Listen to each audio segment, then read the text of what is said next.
Paranormal Karen, she's so spooky. Paranormal Karen, funny too.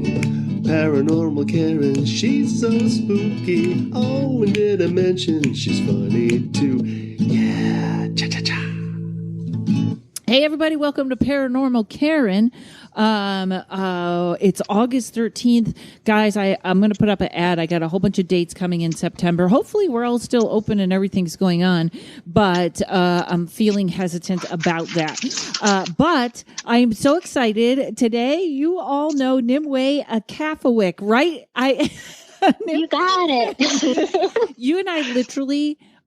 we Marco Polo every day, and I still had to go, please pronounce your last name for me. So there it is. I did it right. Ecafiwiki. Oh, it's so good to talk to you on podcast. How are you doing?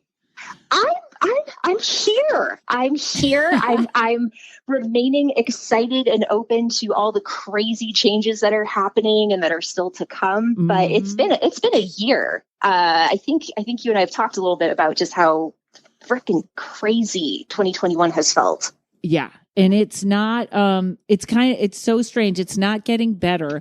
And it's one of those where it's hard because I have gratitude for everything I have because so many don't. But on the other hand, I can't get settled.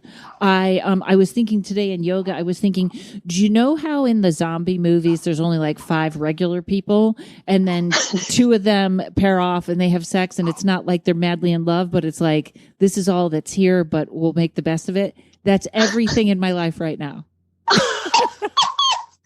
What a metaphor. That is honestly perfect. Oh my God.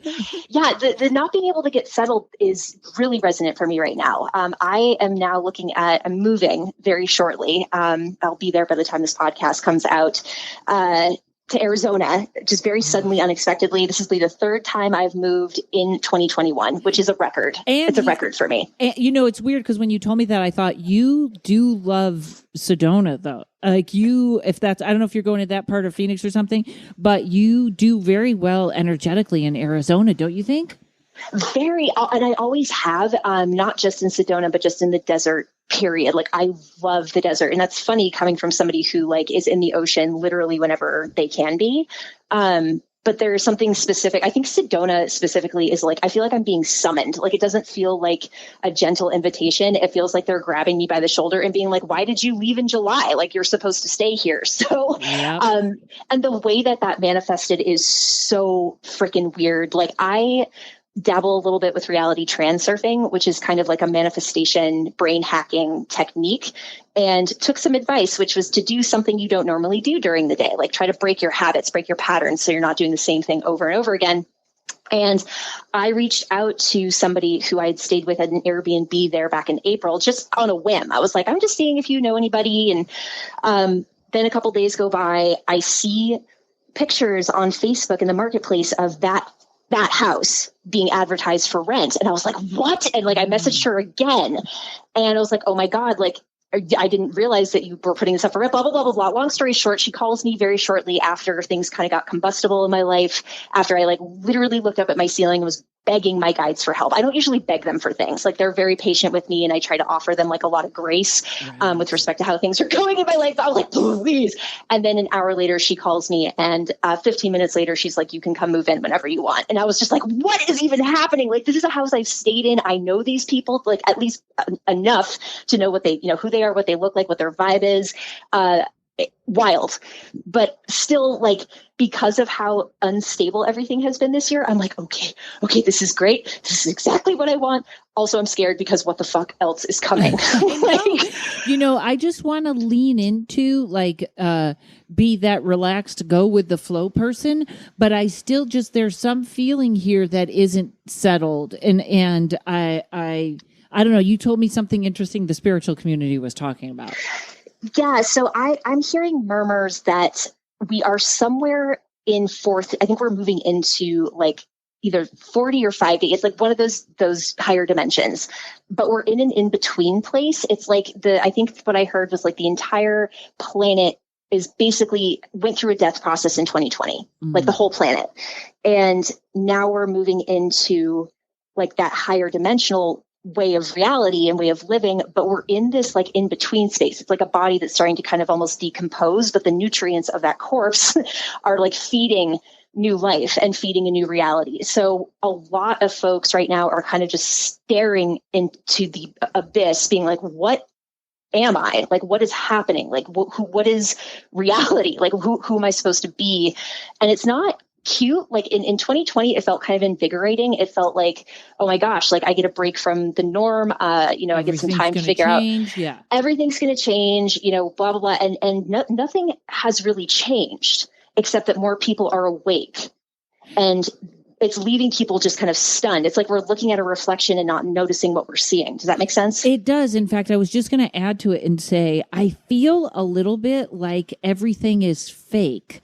And I don't mean like people like in a bad way, but I feel like, and now hold on. Folks, if I sneeze on this, I apologize. I stopped the tape because I thought I was going to sneeze and then it went away. This keeps happening. It was a fake sneeze. No, I feel like I even, comedy's back on track and it's doing great and I'm getting a lot of bookings and everything. And I should be leaping up and down happy for the great stuff that's been going on. But there's something about it that I'm like, this isn't real, or it's almost like a 3D excuse would be, we're going to go in lockdown again, so why bother? Yeah. But it just doesn't feel the same.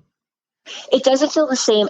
This is literally us breaking out of the matrix. And like when you realize that you're living in a world that isn't real, like it's real and it's not. It's a paradoxical sort of situation, right? Like my body, I'm in a body, like I'm in this reality I'm talking to. And at the same time, so much of what we have been raised to believe is the way life is bullshit. It's like objectively, it just isn't working. And I'm talking about like bigger things like capitalism and like, oppression. Like we're just so many people are waking up stunned because they didn't realize how deeply asleep they were. And that takes some time to integrate. Like, I don't know if you've ever woken up from like a really deep nap before you were ready.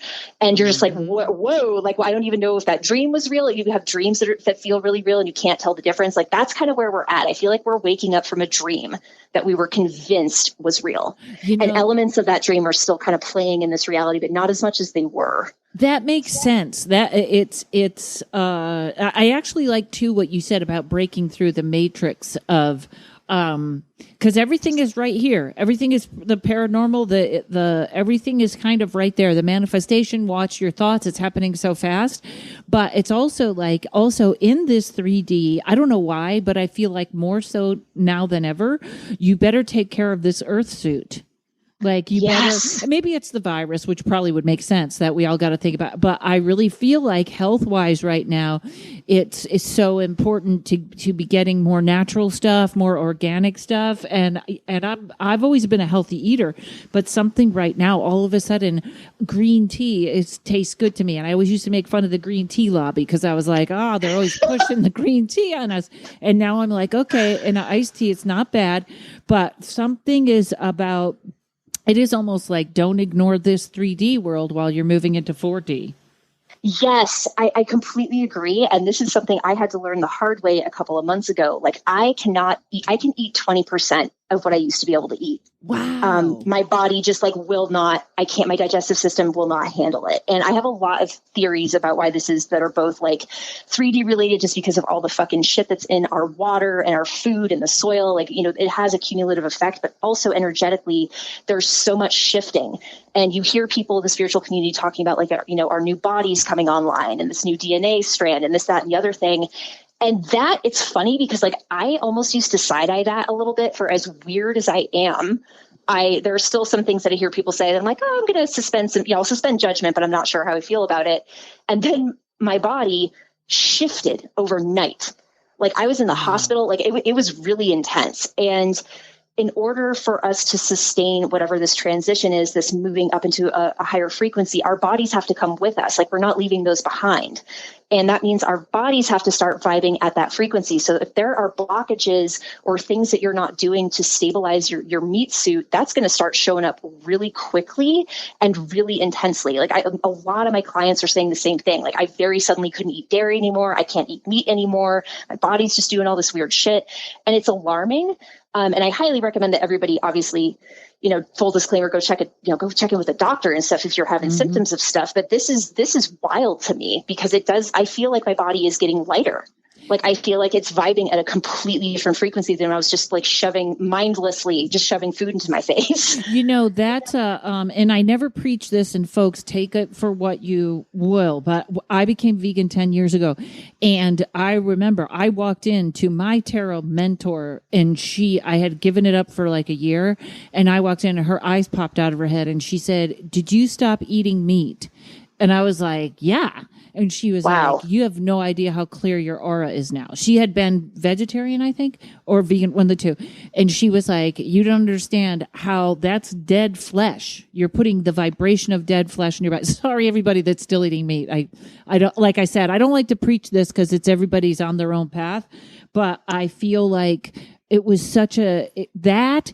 And then when I got the Berkey and got the fluoride out of the water, those were two, like, where I really felt like, oh my God, this is something. This is quite, and I will say this because a lot of people meet, and I just did a class with a mediumship class, and she's talking about things that ground you, and meat is one of them. If you know what I mean, everything has its place.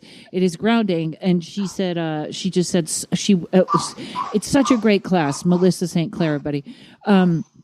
But she was also saying salty foods and like wine. These are all grounding things. And I thought that was very, very interesting. But anyways, that's my, like I said, I don't like to preach that, but I think you're right. Even the dairy, Courage used to have a little bit of eggs, and now he can't have them anymore because it's too much phlegm. Wow. That's wild. Yeah. I have was it typo, whatever, blood. So like technically, according to like my microbiology, meat, I do need certain kinds of animal protein to feel healthy. So, but the thing is, like, if you still want to eat meat, you can add mindfulness to it and like bless it. Yes. Like this is what I'm learning about this whole sort of like 7D upgrade, whatever it is that we're going through right now in 2021. This is a call to come back to our roots. This is a call to come back to our ancestors, come back to the earth, and come back to our bodies, which are all the same thing. It's all in a web, and it's all created from the same space. And it's eating meat. And human civilization has never necessarily been the problem. The problem with it now is how it's produced. It's violent. It's I mean, it's a disaster. It's causing holes in the fucking, it's causing climate change to accelerate. It's a mess. So again, it goes back to that capitalism. And you know what? I just have to throw that in. I agree with the days when animals had happy lives and then they were made into meat was much different than now. So different. And it's like, yes, it's like you're eating, and again, apologies to anyone who does eat meat, please do what makes you feel healthy, but eating factory produced meat, you're not only eating dead flesh, you're eating dead flesh that's been programmed with anxiety, with fear, with neglect, with torture, like with God knows what. I can't even watch those documentaries that show you how your food is made because I get traumatized. You're eating that. Yeah. And you're supporting a system that's like destroying the planet. Yeah. Hopefully the free range and the stuff like that they are doing what they say. I don't always believe them, but hopefully that's a better answer. Yeah, it's definitely a start. Let's take what we can get, I guess. Yeah, because my body doesn't like meat. Like I think as someone, as the kitchen witch I had on said, you eat fairy food. So, I love that. Yeah, so plants are good for me. So that's the 3D. Now, everything from people having insane dreams. I had one where the sky turned black, and I've had 2 or 3 other people call me that everyone's having dreams right now of sort of something catastrophic. And then I have to tell you, this is the weirdest thing. So I have an older neighbor, and I went over one morning. She wanted me to have coffee with her. And she told me she had 3 different dreams, and all of them resolved something she had done in her life. There was a dream. She had been in France and she met a guy and she thought she would have loved him, and she never saw him again. And she had the dream where she met him, and then they got to go on a date or something in the dream.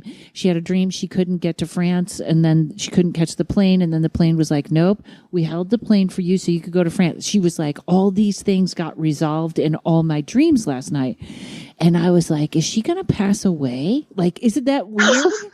Does it make sense? Amazing. It does. And I've been hearing that too. A lot of my clients, a lot of my friends are like, my dreams were dark for like 6 months up until maybe a month ago.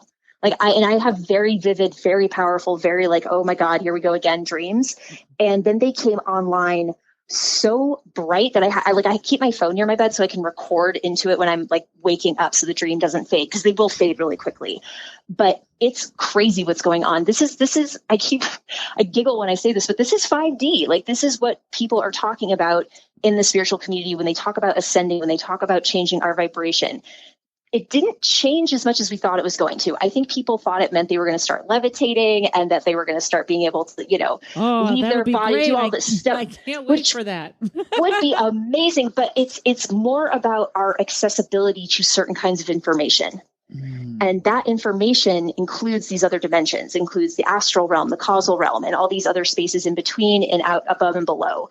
And that's why and the kinds of readings I do lately, I'm really trying to help people with like empowerment and grounding, like you were saying, grounding, so you can be rooted in this experience, because this is very disorienting, even for people, I think, who are rooted in the experience and who know what they're, kind of know how to surf these vibrations a little bit more. Right. This is very confusing, especially like, I don't even know what it must be like for half of my clients are people who have just woken up in the past like 6 months to a year, maybe even sooner. Wow. Like just totally lived, air quote, normal life. And now all of a sudden crystals are showing up in their life. They see orbs floating around. They're hearing their guides talking to them. They're getting all these synchronicities that they never noticed before. It's all coming online.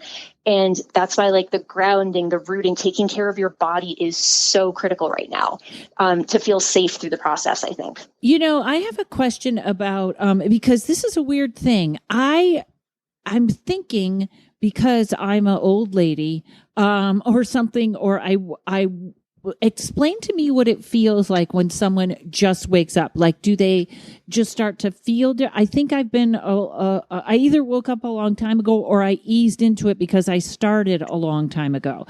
And explain to me, like what common things when people wake up. Does that make sense how I said that? Yeah, I can only explain it kind of secondhand because I haven't had this experience, because I've also been tuned in off and on since I was really young. Yeah. So, but for most people, they sound really excited. Like the first note energetically I pick up on is that they're thrilled because this is something new. This is something that they've heard stories about, or maybe something they even used to judge as fiction, or, this is complete bunk or whatever. For some, it's a little scary because they're swimming upstream against deeply entrenched religious programming, telling them that the kinds of things that they're figuring out and getting into are dangerous, that they're evil, they're cursed, So I think it depends on the person. But in general, it's like people start having really intense dreams. They start having visitations, things, they start noticing that there's like a ghost in their house for the first time. They start getting hunches. A lot of people, it's like the numbers. I see repeating numbers everywhere. What does it mean? What does it mean? And I just tell them, I think it's your guides just letting you know they're there. I don't speak numerology, so like I can't tell you exactly what all these number combos mean, but to me it just means like, yes, the veil is thin and you can see through it now. And so it's like a mixture of excitement, this kind of childlike wonderment, which I think we need more of in the world anyway, but also some fear and just some like, and for some, because these abilities are coming online so fast, it's frustration, because it's like, okay, well, now that I'm in the channel, now that I'm tuned in, why can't I hear my guides? Why can't I do this thing? Why can't I conjure such and such? So it's a lot of like teaching people to be patient and just kind of like, again, be mindful, be present in the moment, and try not to rush the process, because the process is crazy. Right. Does that make sense? It does. And of course, I knew you and I were just going to never run out of things to talk about. But that actually, and I'm going to take a break a second, but that actually has something to do with your mentorship, doesn't it? Yeah. So I'm actually offering a mentorship through my Patreon. It's at different tiers depending on like how many hours a month you want to dedicate to it. But it's about exactly that. Like it's for people who are waking up and trying to learn how to stabilize and utilize their gifts. So it gets into where we talk about meditation quite a lot. I do a lot of mindfulness and self-compassion work. It's kind of getting back to the basics in a sense, which sounds boring until you see how the payoff plays out. Because once you feel grounded and rooted and empowered, like you can really do anything. It's pretty amazing. Awesome. Okay, we're going to take a break. We'll be right back. We're going to talk more about the mentorship program. Okay, hold on. Hey, everybody, it's me doing an ad for me. That's right. I keep forgetting to say this at the end, so I had to take out an ad on my own podcast. First of all, thanks for listening, and I love all your feedback. If you have a comment or a story or just want to say hi, email me at karenrontowski@gmail.com. Also, go to karenrontowski.com or paranormalkaren.com, and you can get my tarot class. That's right. It took me 2 years to put it together. It's 8 classes, about an hour each. You will be reading tarot by the end. While you're there, sign up for my email list. Everyone should do this.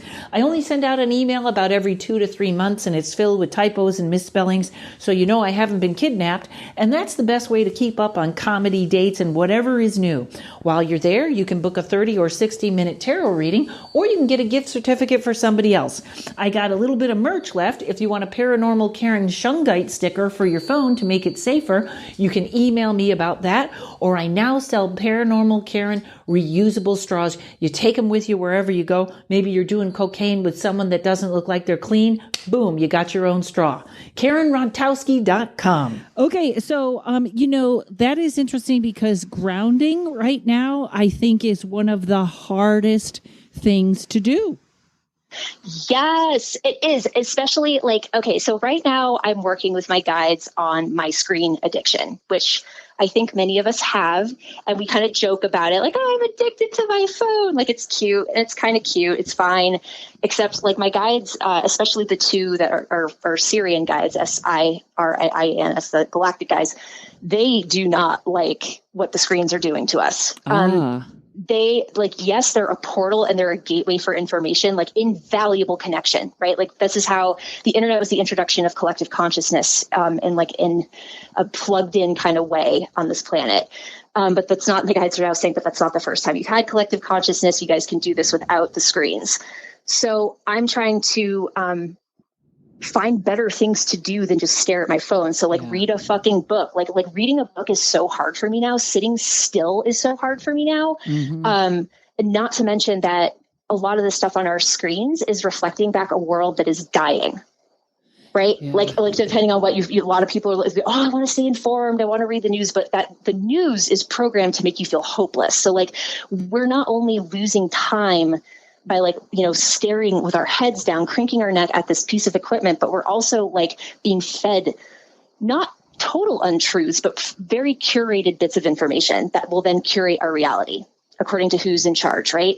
Yeah. So, that's one of the first exercises I had for my students last month for the mentorship was I need you guys to try every night for a month to a half hour before you go to bed, put your screens away.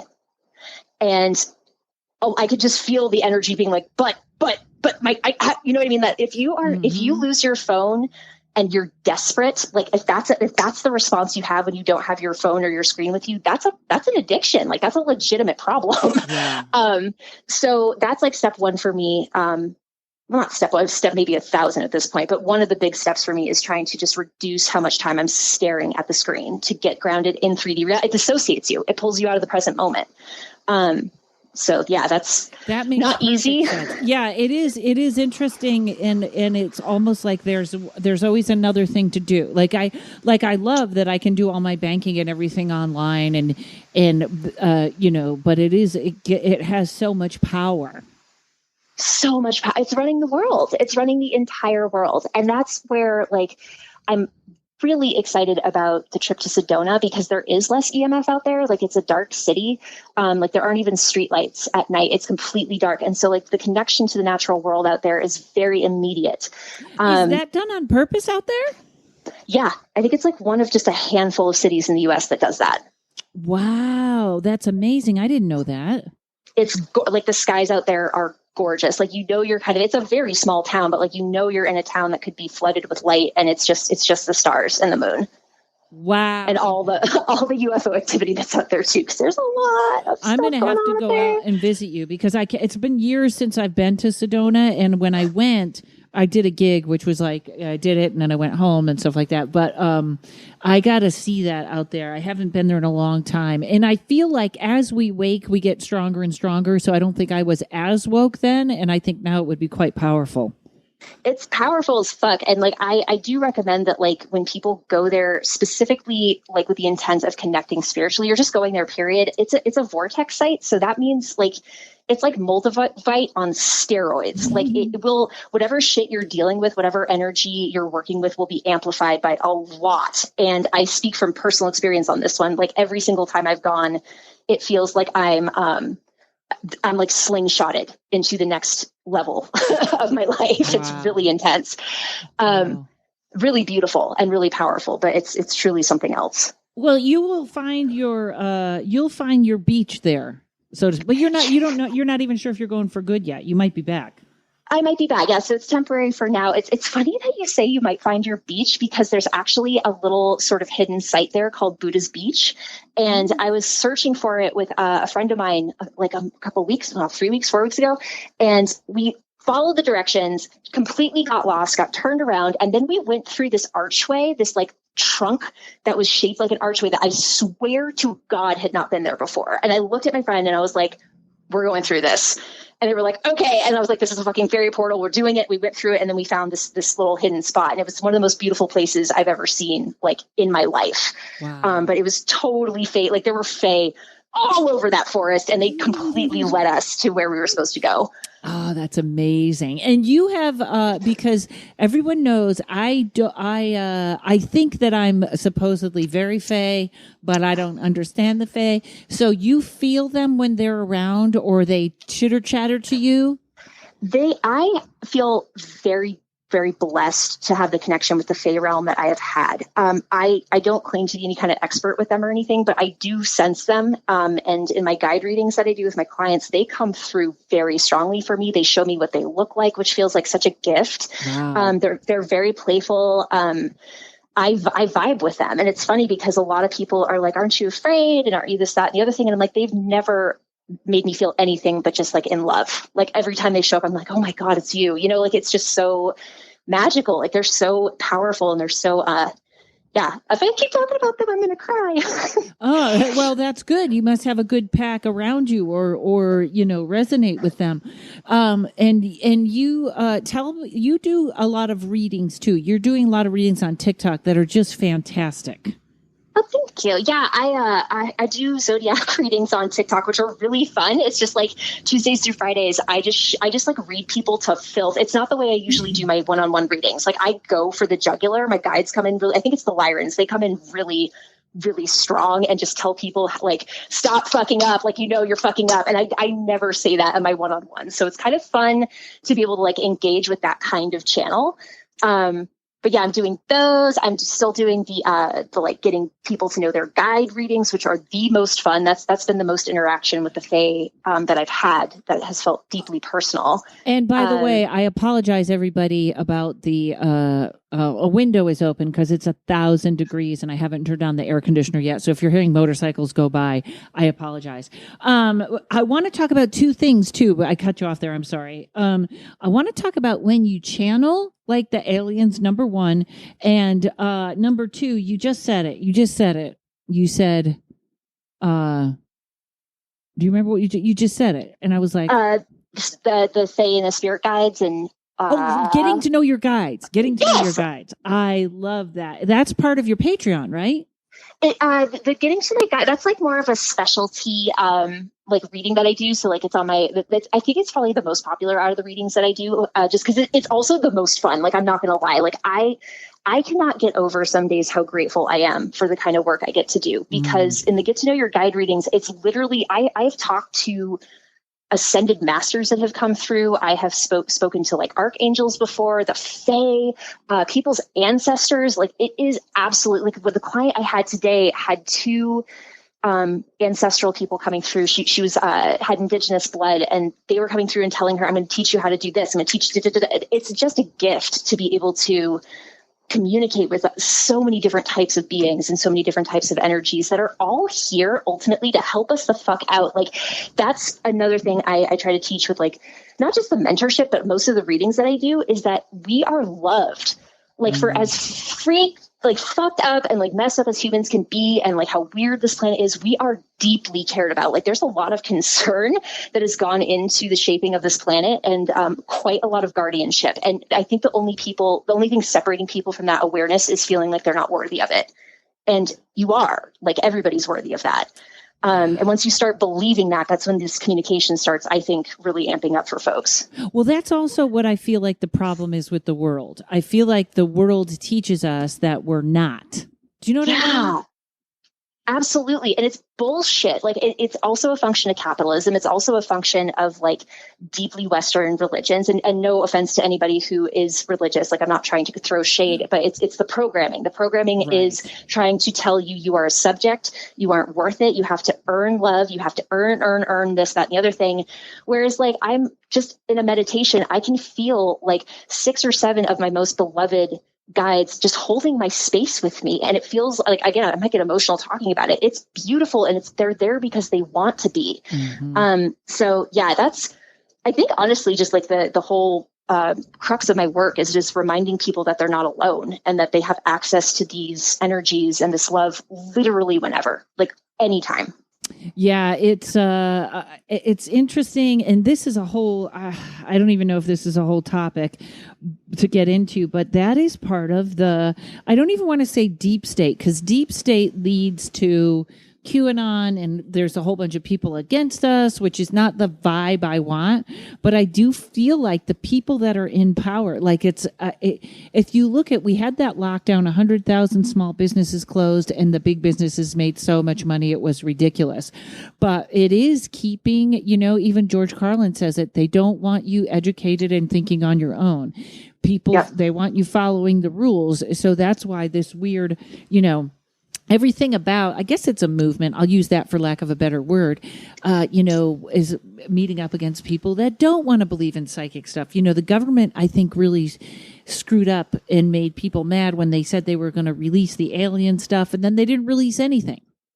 They didn't say anything. Nobody gave a shit. I'm not going to lie. Like, and it's because we already know. Most people already know. If you look at the sky, I would say, like, it's been more often than not, especially if I'm in a place where there's no lighting, you see weird shit going up in there all the time. Like, I have seen UFOs since I was a kid. I have been talking to these guys. Like, it's not a surprise. Like, I think maybe we were hoping they were going to tell us we'd made contact, and maybe there was going to be some kind of whatever. The whole mythos behind that, I kind of leave alone, because there's so much darkness surrounding that narrative that it's just not my bag, really. Yeah, they didn't show us anything. They didn't. In fact, who really surprised me, who really disappointed me, was Neil. He's the science guy. You know who I mean? Neil, African American guy. Neil.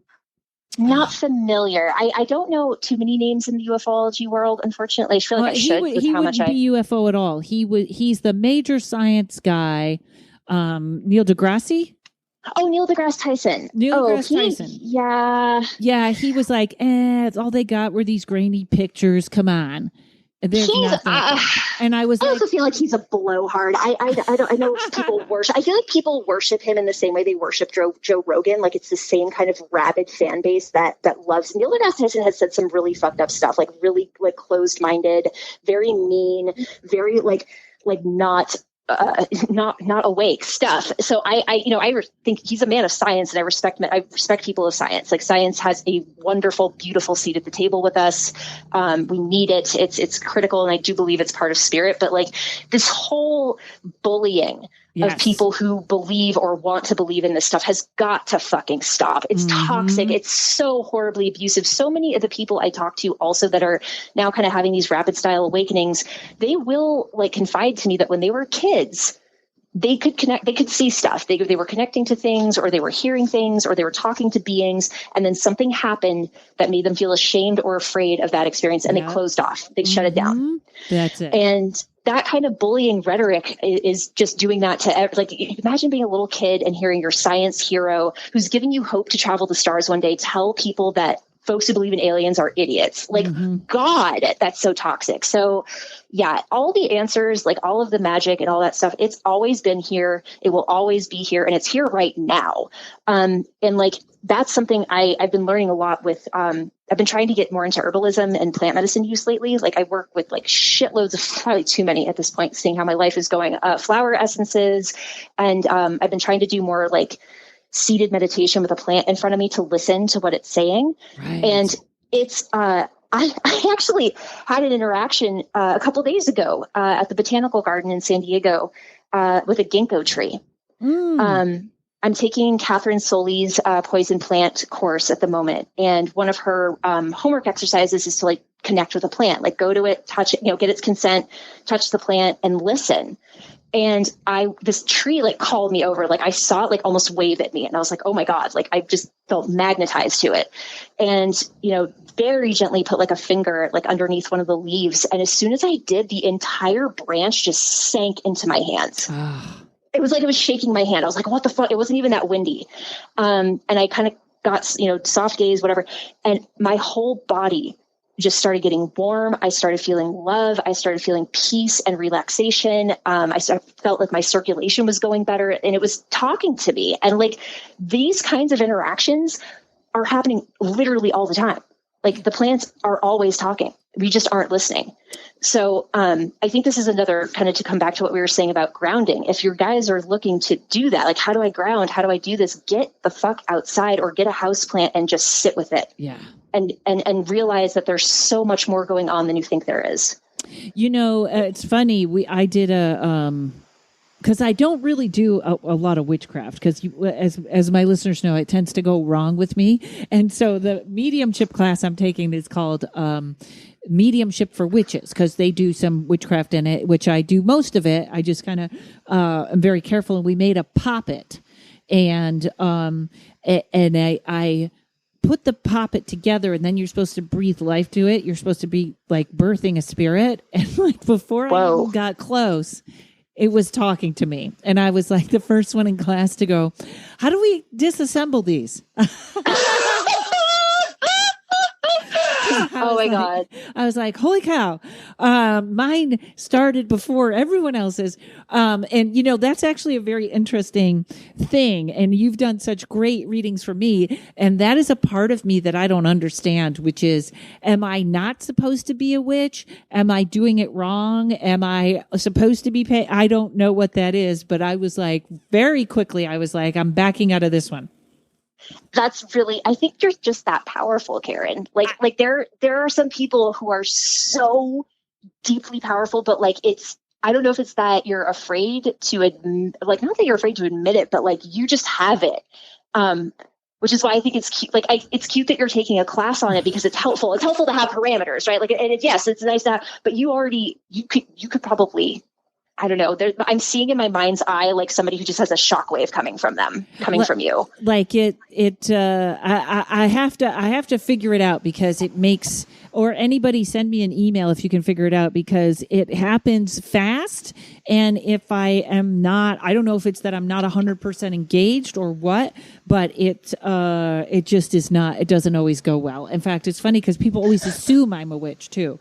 And Diet is always like, you should do a forum with you and me and a bunch of witches. And I'm like, wait a minute, I don't fit into that forum. I don't know the rules.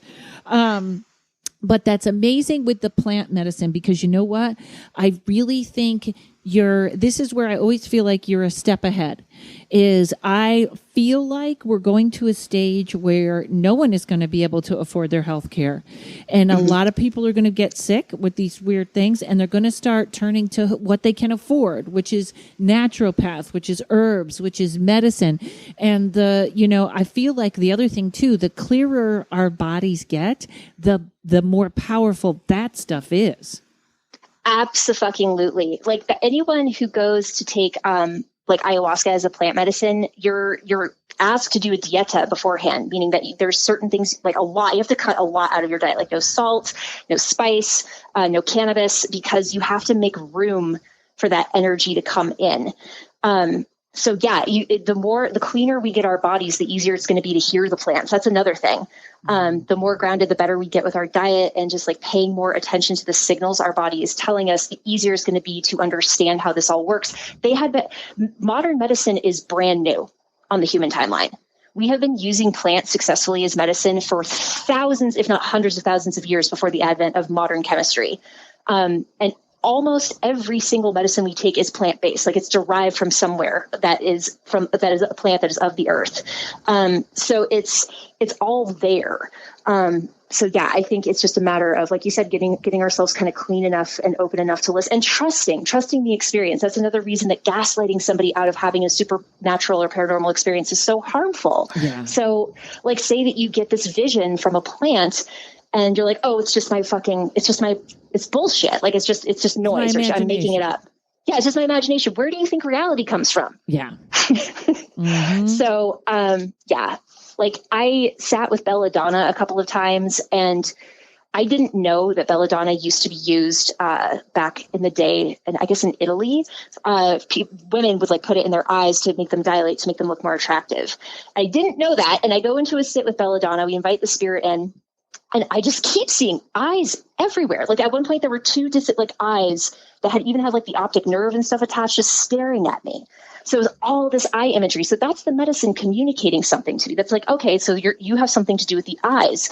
Maybe they were teaching you a little bit about its history. The fact that people used to put it in there, the fact that it dilates the pupils to help you see on a different frequency. So it's pretty cool. Wow. And it's fun. That's the other thing too. Engaging with reality off your screen is actually super fun if you learn how to listen to what's going on, I think.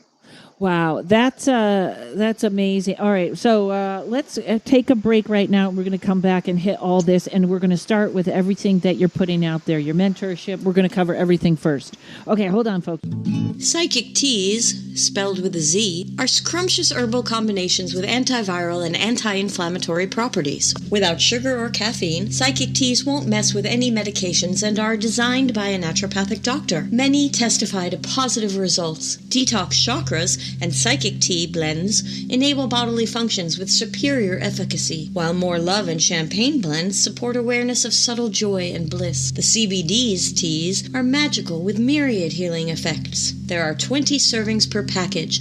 A little dab will do ya, and you can drink it hot or cold. Psychic teas taste so good. Replace coffee, use as a bedtime ritual, or even flavor a meal or dessert. The people behind the product are righteous and kind. Psychic teas will blow your mind. Totally worth the investment. Psychic Teas with a Z.com. All right, so we're back, and we're going to, because I wanted to ask you about channeling the aliens, because I don't always understand how this works, but I'm 100% in. I'm no Neil deGrasse Tyson at this point. So you have two, we checked before we came on air. You have two around you right now. Can you introduce me to who they are that you're channeling right now? Yeah, so the first one is Micaiah. He has told me that he's from the Orion Council, and he is just I love him so much. Like, he comes through my heart space. He tends to teach me and folks I'm channeling for about fear and like reality and how to kind of work within duality. And then I definitely can feel my Lyran. It's a team. It's like a Lyran team. They're always around. They and I get along really well, so they're there as well.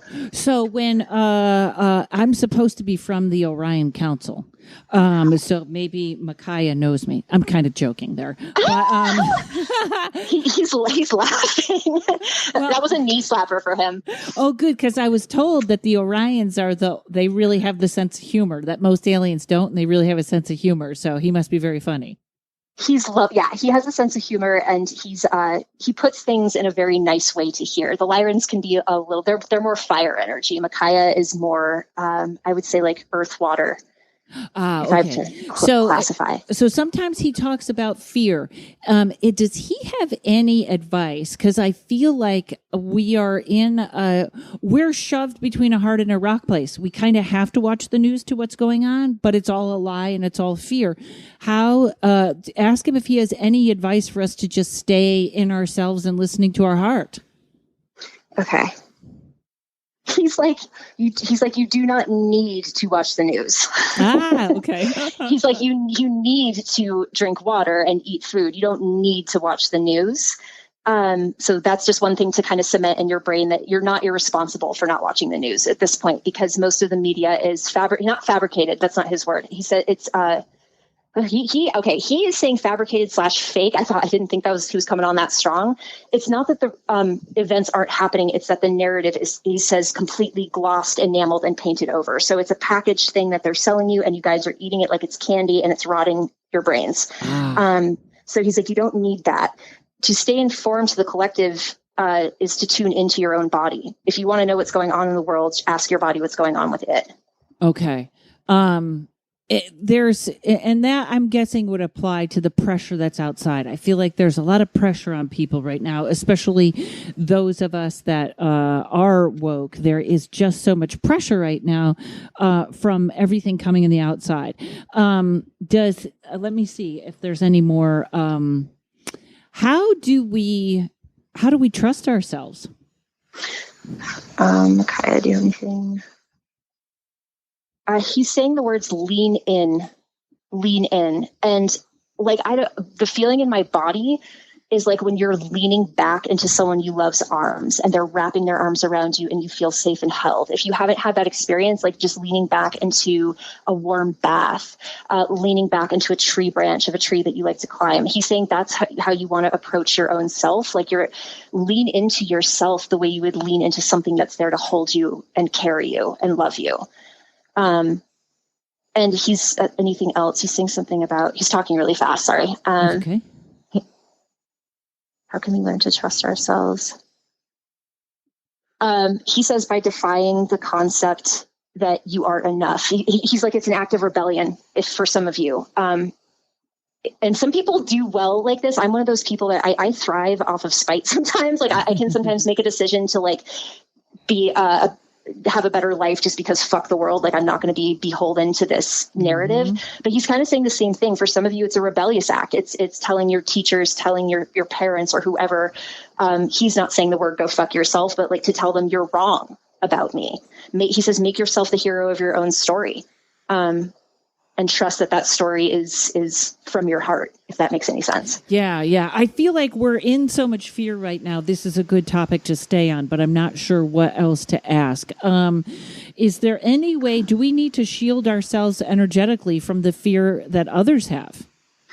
Yeah, he's saying the words time and place. Time and place meaning when you want to choose to allow other people's vibrations to affect you. He says shielding is actually imperative right now, but shielding might not look like you think it does, because some people are thinking I have to cast a circle or I have to call in the angels. Like you can certainly do that. And there are people who do very well with those kinds of more ritualistic ways of doing it. But he's saying, he's kind of poking fun at us a little bit. He's like, shielding is putting your phone down.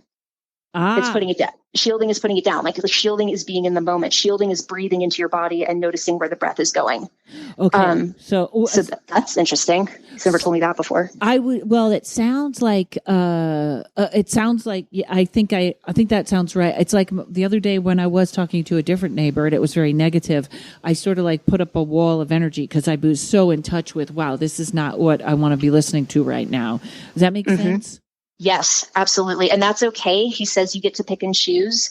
He's like, some of you especially, he's showing me all these cubes laid on top of each other, which I think is his code for like 5D. Like if you've ever seen how Carl Sagan shows what a tesseract looks like, he's like, some of you are already like acclimated and like, you can pick and choose. You don't need permission to like shield up or not listen. He says, is there a caveat to this? Some of it, he's saying, though, if you're feeling particularly defensive, like Seven of Wands energy around certain people or experiences, it has to do with confronting the fear within yourself that you're trying to shield up against. And that's different. He says that's an interesting issue because, like, yes, you don't want to feed, he calls it the fear-based matrix. You don't want to feed it. And at the same time, if it's just hanging out and floating around and poking at you, this is why he's like, you don't need to read the news. The news is just feeding that. You don't actually address your fear if you're constantly re-stimulating it. He's showing a wound that closes up and opens up again. So yeah, he's like, some of you need to understand the difference between what you're what is other people's fear and the fear you're projecting out that you're then seeing reflected back at you in reality. Got it. Now, I feel like there's a feeling in my gut that we have harder times coming, or that it's going to get even stranger. Does he have an opinion on that? I mean, he kind of initially just said, "Oh yes," but it wasn't like in a scary, daunting, malicious kind of way.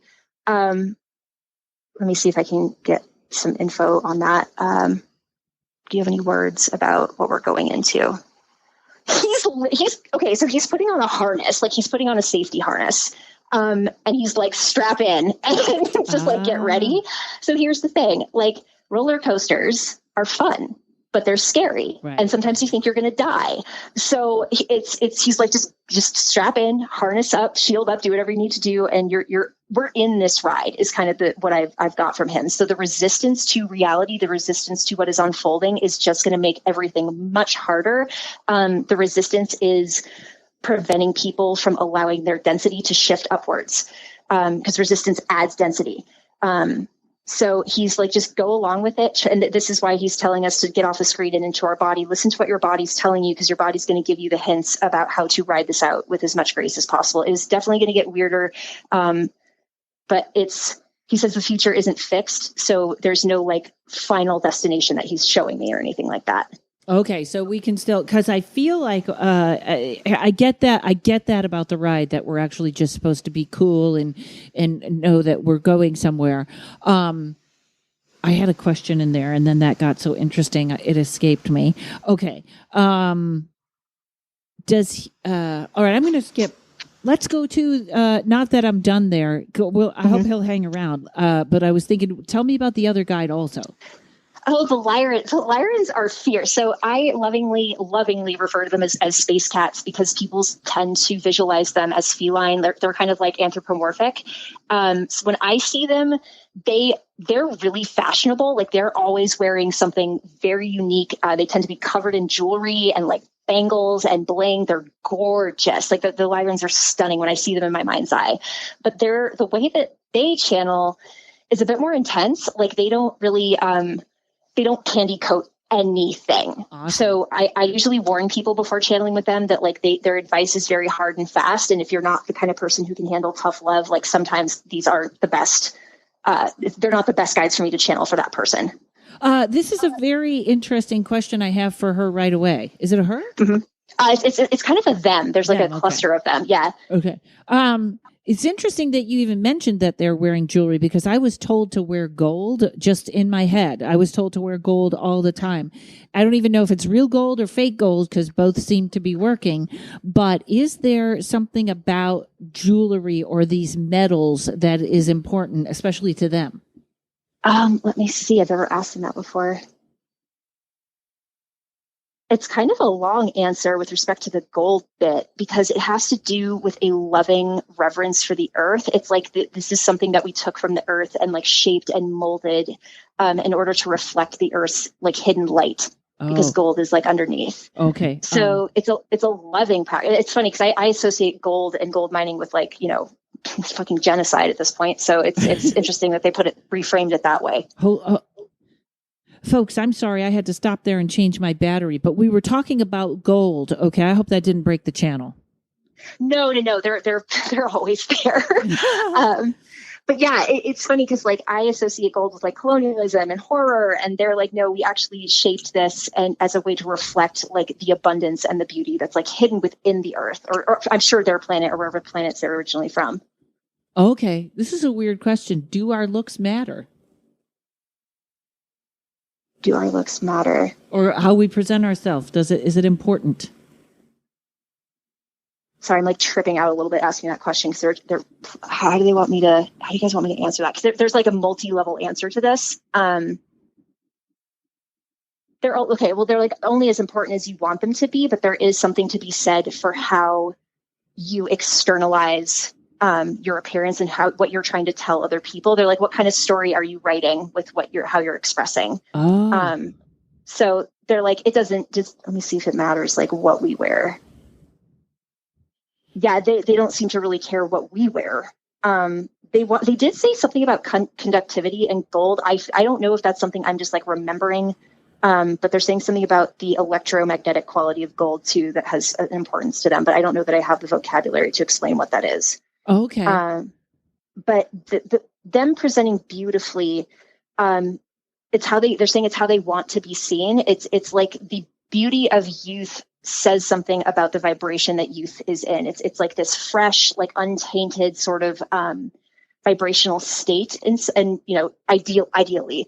And if you're projecting that like youth, you've kind of like anchored that vibration. So there is something to be said with like how you're vibing and how you look. But like, I don't want this to sound like if you're not pretty, you're not high vibe. That's not what they're saying at all. Right. Or if you're older, you can't have that vibration. You can. Oh, 100%. 100%. It's yeah. I think they're kind of almost confused. They're like, well, they're like how you express. They see how we express more through like what we do rather than what we look like. Okay. And that could be literally like there's an American Express ad where the lady's like, I'm a slate and I paint my slate every day. So like, you know what I mean? Like she's like 60 and she's wearing these things that look great on her that she's that somebody else would say you're way too old for, but because of her vibe, she looks great in them. Yes.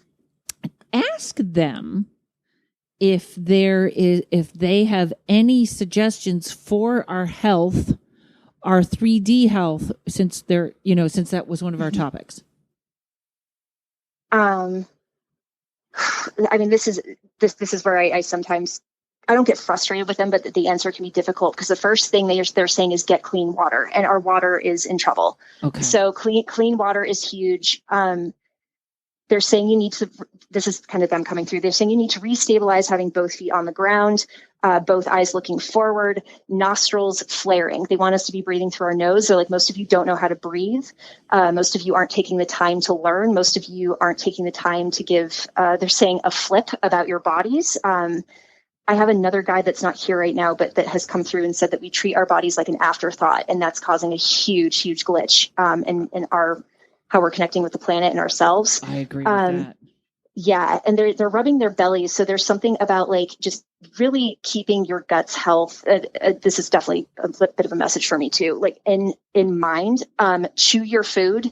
Some of you just, they're like, some of you just gulp it down or like you drink it through straws. You're not like chewing anything. What else? Anything else, guys? Because like I've talked to them before about this, and they're obviously like very pro exercise, but not everybody's able-bodied enough to do it. So they're like, okay, well, it's a mindset. Like health is a mindset. Health is giving a shit about yourself. Health is giving a shit about yourself. Health is caring about yourself enough to want to be healthy. And once you establish that desire and that, and it's coming from a place of self-love and not punishment, that's how you get there. That's like how you go through that portal. Okay, that's great. Ask just if they have any insight on how we can, with our mind, help heal ourselves. They're just like, you have to want to do it. I think they get kind of, if they can, get exasperated with us for saying like, I'm going to take good care of myself, and then we just don't. So they're rubbing their belly again. So that's something with like the solar plexus chakra too, coming in. And just like, I don't know, when you have something like warm and delicious in your belly, they're saying eat food that makes you happy, but not stale. They're saying stale. I thought they said sick, but they're saying stale. How can we in our mind get healthier? Yeah. They just keep saying the same thing over again. You have to desire it. You have to desire it. You have to really want it. And just like any manifestation, just like any other manifestation that you're working with, you have to want it and like know you deserve it and know that it's attainable and that you've already attained it. Okay. I think I got that. Okay. Do they have any, then I would love to ask that same question about health back to Micaiah, but do they have any, do the Lyrans have anything else to tell us? They're just like, what do you want to know? Because they can talk all day. Everything. Is there any final note for? I have a good one. I'm going to ask I always feel funny because when people get readings, they always call up and they say, all right, the typical, I want to talk about love. And I'm like, are you kidding? Love should be, there's nothing, everybody like feels like, how 3D, I want to ask about a mate. But I'm like, no, that's a great question. We all want to know about that. Do they have any suggestions for us or those of us that are having trouble coupling up, finding either the right person or do they, that I think I said that, how, any advice for those of us that are trying to couple up?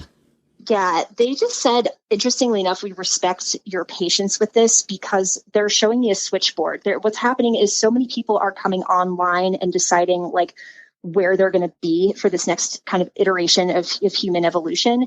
And a lot of them are either stuck somewhere, they haven't figured it out, or they're rejecting it. So the people that we're trying to attract, they're there. It's just like there's a weird, they're showing me like a graph that's just really wavy and up and down. Like it's not all happening at the same time. So a lot of that they're then saying is like trust, like, remember like where your desire for love is stemming, like that love exists in you always. You don't need somebody else to complete that circuit. But it feels very nice and obviously illuminates the planet and brings more energy and life into the planet in more ways than one. But they're saying right now, like, don't give up hope on it if you're feeling hopeless about attracting somebody, I guess, because that hopelessness just feeds the hopelessness spiral that's like currently above the planet right now. Okay, got it. So okay. This feels a little bit like an exercise in our will. And they're using the word determinism. I don't fully know what that means as a word or as a concept, but they're saying determinism. And also, this is more Micaiah coming in to answer this question. He's like, this is about codependency and breaking the leash of codependency. And a lot of people who are struggling to feel like I can't find the person I want, it's because you haven't broken out of that codependent loop yet. Okay. Can he expand on how we do that or what that means? So the codependency, Micaiah, in your words. So like, remember when he said to like lean in to ourselves for like health, or I can't remember what you had asked, but like to trust ourselves. He's showing me like a couple, and then there's one person whose entire spirit is like leaning out of their own body and into their partner's. So it's like literally they have surrendered their autonomy and their spirit to another person. That's the what was that terrible line? You complete me. Yes. Yeah, exactly. That fucking toxic ass. Yeah. He's plugging his nose at that line. He's like, that's gross. So that's how he's defining codependency. It's literally when we give up ourselves for somebody else or to somebody else. And he's saying that's actually kind of cute because the desire to do that has everything to do with our desire to be reunited with source. It's not like a bad thing in and of itself. Because when we find that vibration to get back to source, all we want to be is inside of it. Like we want to go back home. So we're mistaking that desire, that sacred desire, in kind of almost a way that it's like an addiction. Like it tricks us into thinking this is the way to find that sustainable, fulfillable thing. Rather than, I guess what Jessa has called like the interdependence model. I don't know if that's her initial word or somebody else's, but like where you are still in your body, like your soul and your spirit, your higher self, you're all connected, and you see another person as they are fully. You're not requiring them to give their soul to you either. So it's he's saying a strictly different model of love than you guys have been taught. Well, then this leads to a tough question, but this is a good one to wrap up on. Then you can tell us all about your mentorship and your classes, because I really enjoyed this. Ask him why can't twin flames work out better? Let's see. Interestingly enough, he's saying that the twin flame thing is so minor compared to the love that you guys are capable of feeling. He's calling it a candy store trip. A candy store trip. Like you go into a candy store and you're like, oh my God, I want everything in here. It looks amazing. And you pile it all in, and it gives you that dopamine rush. It's really fun. You had a great time. And then you get like sugar sick afterwards. But then it creates this like lasting, almost addictive bond because sugar is highly addictive. This is all his metaphor. So he's like the twin flame stuff. It's the energy is designed to be frenetic and crazy. It's more of a chaotic structure of relationship, and it's intended, I think, to be chaotic because chaos, as I'm learning from the Loki miniseries and from studying him a little bit historically, he is the fabric of. He's the god of change. He's the god of chaos. But nobody necessarily wants to be in a chaotic situation forever. It hurts after a while. We got to settle. So yeah, he's like that. He's basically, I think that's why my own take on it, without his guidance is that I heard it on TikTok from Baba Ragana, who everybody should follow. She's amazing. That the twin flame dynamic is a narcissist empath dynamic.